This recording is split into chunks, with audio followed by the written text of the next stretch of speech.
عورتیں مساجد میں بھی نماز پڑھنے آتی تھی، نبی علیہ الصلوۃ والسلام کے دور میں بھی عورتیں مساجد میں نماز پڑھنے آتی تھی۔ پھر اللہ کے نبی صلی اللہ علیہ وسلم کا یہ فرمان بھی ہے کہ عورت کے لیے بہتر یہ ہے، سب سے زیادہ ثواب یہ ہے کہ چھپ کر نماز پڑھے۔ سین میں نماز پڑھنے سے بہتر ہے کمرے میں نماز پڑھے تو اس کو زیادہ ثواب ملتا ہے۔ میری مسجد میں نماز پڑھنے سے بہتر ہے گھر میں نماز پڑھے۔ مسجد نبوی میں نماز پڑھنے کا ثواب 50,000 نمازوں کے برابر ہے، لیکن آپ نے فرمایا جو گھر میں نماز پڑھے میری مسجد میں نماز پڑھنے سے زیادہ ثواب اس کو گھر میں۔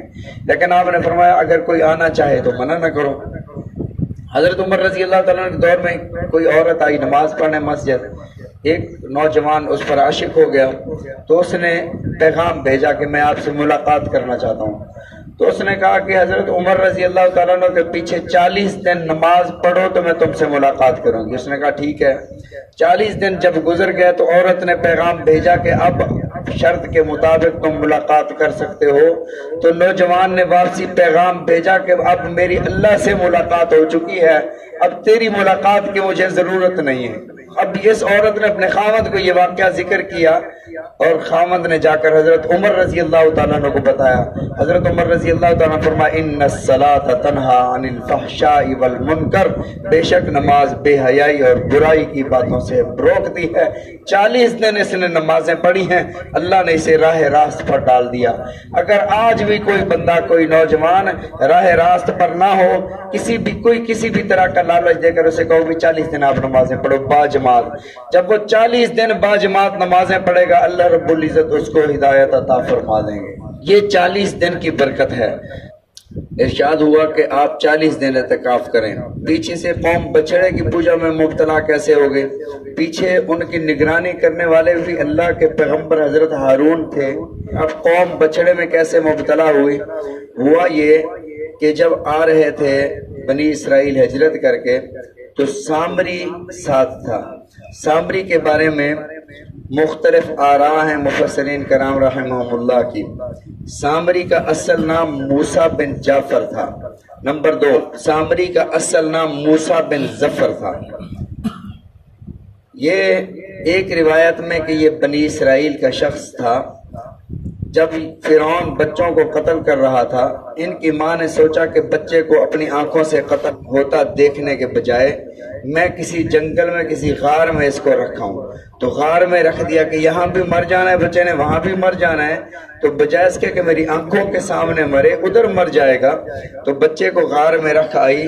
اللہ رب العزت نے حضرت جبرائیل علیہ السلام کو حکم فرمایا تو ایک انگلی پر حضرت جبرائیل علیہ السلام اس کے لیے مکھن لاتے تھے اور دوسری انگلی پر دودھ اور اس کے منہ میں چٹاتے تھے، اور یہ حضرت جبرائیل علیہ السلام اس کی پرورش فرماتے رہے۔ موسیٰ بن جعفر یا موسیٰ بن ظفر یہ اسی طرح بڑا ہوا، جبرائیل علیہ السلام سے یہ مانوس ہو گیا۔ ایک روایت تو یہ ہے۔ دوسرا یہ ہے کہ یہ بنی اسرائیل کا نہیں تھا، بلکہ یہ کسی دوسرے قبیلے سے السامرہ قبیلے سے آیا تھا۔ حضرت موسیٰ علیہ السلام کا معتقد تھا، اسی لیے اس کا نام قرآن مجید میں السامری قبیلے کی طرف نسبت کر کے کہا گیا۔ اصل اس کا نام موسیٰ بن ظفر تھا، السامرہ قبیلے سے تھا۔ تیسری روایت مولانا ابوالکلام آزاد لکھتے ہیں کہ السامری سمیر قوم سے تھا۔ سمیر قوم عراق میں رہتے تھے، سمیر قوم، تو کہا کہ یہ سمیر قوم سے وابستہ تھا، حضرت موسیٰ علیہ السلام کا معتقد ہوا اور بنی اسرائیل میں شامل ہوا۔ یہ کہ جو سواریاں تھیں وہ سمندر میں نہیں اتر رہی تھیں، اور جانوروں کی خصلت یہ ہے کہ سب سے پہلے اگر ایک جانور اتر جائے تو پھر سارے جانور پیچھے سے چلے جاتے ہیں۔ اللہ رب العزت نے دریا کے اندر جب راستے بنا دیے تو کوئی جانور اندر نہیں جا رہا تھا، تو حضرت جبرائیل علیہ السلام گھوڑے پر سوار ہو کر آگے جب انہوں نے سب سے پہلے اپنا گھوڑا ڈالا اس دریا میں تو باقی گھوڑے اور سواریاں ان کے پیچھے پیچھے چل پڑیں۔ حضرت جبرائیل علیہ السلام کے گھوڑے کے قدم جہاں لگتے تھے وہاں زمین زندہ ہو جاتی تھی، ہریالی، اور وہاں سبزہ اگاتا تھا۔ سامری چونکہ حضرت جبرائیل علیہ السلام سے مانوس تھا تو جبرائیل علیہ السلام کے اس گھوڑے کے قدم کی مٹی کو یہ اٹھا لیا اس میں۔ جب وہاں چلے گئے وادی تیہ میں جا کر حضرت موسیٰ علیہ السلام وہاں تورات کی تختیاں لینے گئے ہیں، تو اس نے وہ جو بہت سارا سونا چاندی جواہر زیورات لائے تھے فرعونیوں سے جمع کر کے، تو اس نے کہا کہ وہ سارا کا سارا لے آؤ، اور سارا اس نے پگھلا کر ایک بچڑے کی صورت بنا دی۔ بچڑا بن گیا۔ وہ جو مٹی تھی حضرت جبرائیل علیہ السلام کے گھوڑے کے قدموں کی، وہ اس کے اندر ڈال دی، تو اس میں حیات کے آثار پیدا ہو گئے، زندگی کے آثار پیدا ہو گئے۔ زندگی کے آثار اس قدر تھے کہ وہ صرف آوازیں نکالتا تھا۔ تو اس نے کہا ھذا الہنا و الہ موسیٰ، یہ ہمارا بھی الہ ہے، تمہارا بھی الہ ہے۔ یہاں سے کچھ لوگوں نے یہ عقیدہ بنایا کہ اللہ جو ہے مختلف چیزوں میں، مختلف لوگوں میں حلول کر جاتا ہے۔ جب اللہ کسی چیز میں آ جاتا ہے نا، وہ پھر الہ بن جاتی ہے۔ پھر بتوں کی عبادت کرتے ہیں نا، یہ نہیں سمجھتے کہ ہم بت کے سامنے کھڑے ہیں، وہ کہتے ہیں کہ اللہ ان میں حلول کر گیا ہے، اللہ ان میں آ گیا ہے، تو ہم اس اللہ کی عبادت کر رہے ہیں۔ حلول کا عقیدہ اسلام نے اس کا انکار کیا ہے۔ اسلام میں عقیدہ حلول کا کوئی تصور نہیں ہے۔ بہرحال حضرت موسیٰ علیہ السلام جب آئے، اپنے اپنے وقت میں آیات آتی جائیں گی، اس کی تفصیل سامری کا نام جو ہے وہ 3 جگہ پر قرآن مجید میں مذکور ہوا، یہ اپنی اپنی جگہ پر انشاءاللہ اس کی تفصیل کریں گے۔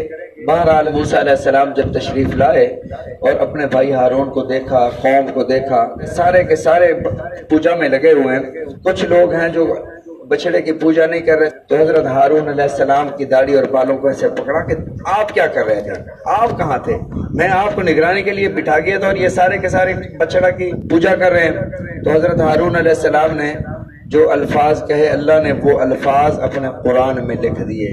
فرمایا وَقَادُوا يَقْتُلُونَنِي، قریب تھا کہ یہ مجھے قتل کر دیتے، اس لیے میں نے اپنی جان بچائی، اس لیے انہیں کچھ نہیں کہا، میں منع کرتا رہا لیکن یہ میری بات میں نہیں آئے۔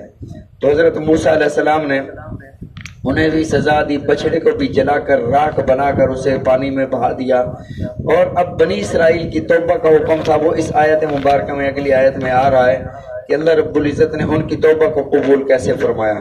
فرمایا کہ وَإِذْ وَعَدْنَا مُوسَىٰ 40 لَيْلَةً، اور جب ہم نے وعدہ کیا موسیٰ علیہ السلام سے 40 لیلہ 40 راتوں کا، میں قربان جاؤں اپنے پیغمبر حضرت محمد الرسول اللہ صلی اللہ علیہ وسلم کی شان اقدس پر کہ اللہ نے حضرت داؤد کو فرمایا اپنے عبادت خانے میں چلے جاؤ، میں آپ کو کتاب دینا چاہتا ہوں۔ حضرت عیسیٰ سے فرمایا کہ آپ یہ عبادت کر لو، اپنے معبد میں بیٹھ جاؤ تو تورات انجیل دوں گا، لیکن میرے آقا علیہ السلام مدینے میں ہے تو قرآن مدینے میں بھیج دیا، آپ مکہ مکرمہ میں ہیں تو قرآن مکہ میں بھیج دیا، آپ کسی صحابی کے گھر میں ہیں تو قرآن وہاں بھیج دیا، آپ اونٹنی پر سوار ہیں، آپ اما عائشہ صدیقہ رضی اللہ تعالیٰ عنہ کے بستر پر بیٹھے ہوئے ہیں، جہاں بھی میرے آقا علیہ السلام ہے اللہ نے قرآن وہاں بھیج دیا۔ یہ رسول اللہ صلی اللہ علیہ وسلم کی شان تھی۔ فرمایا اے موسیٰ 40 دن اعتکاف کرو، ثم اتخذتم العجل من بعدہ، پھر بنا لیا تم نے ایک بچڑے کو من بعدہ، ان کے جانے کے بعد، وانتم ظالمون، اور تم نے بہت بڑا ظلم کیا۔ یعنی شرک تو ویسے بہت بڑا ظلم ہے، یہاں بچڑے کی عبادت ظلم نہیں کہ بچڑے کی عبادت، اللہ کو چھوڑ کر کسی اور کی عبادت کرنا، وہ بچڑا ہو، وہ دینار ہو، وہ درہم ہو۔ نبی علیہ الصلوۃ والسلام نے ارشاد فرمایا تعیس عبد الدینار، ہلاک ہو گیا وہ شخص جس نے دینار کی عبادت کی۔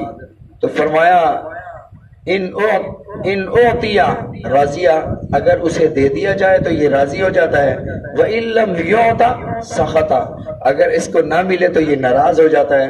فرمایا یہ دینار کا بندہ ہے، یہ دینار کی عبادت کر رہا ہے، یہ وہاں ان لوگوں نے بچڑے کی عبادت کی، یہ دینار کی عبادت کر رہا ہے۔ عبد الدینار والدراہم، یہ دینار اور دراہم کی عبادت کرنے والے یہ خدا کی عبادت نہیں کرتے، جن کا مسلک، جن کا مشرب، جن کا مذہب پیسہ ہو، پیسے کی بات کریں، دین و مذہب ان کا اور کوئی نہ ہو۔ فرمایا یہ بھی مشرک ہیں۔ اللہ تعالی ہم سب کو سمجھنے کی توفیق عطا فرمائے، رسول اللہ صلی اللہ علیہ وسلم کے فرامین سمجھنے کی، عمل کرنے کی توفیق عطا فرمائے۔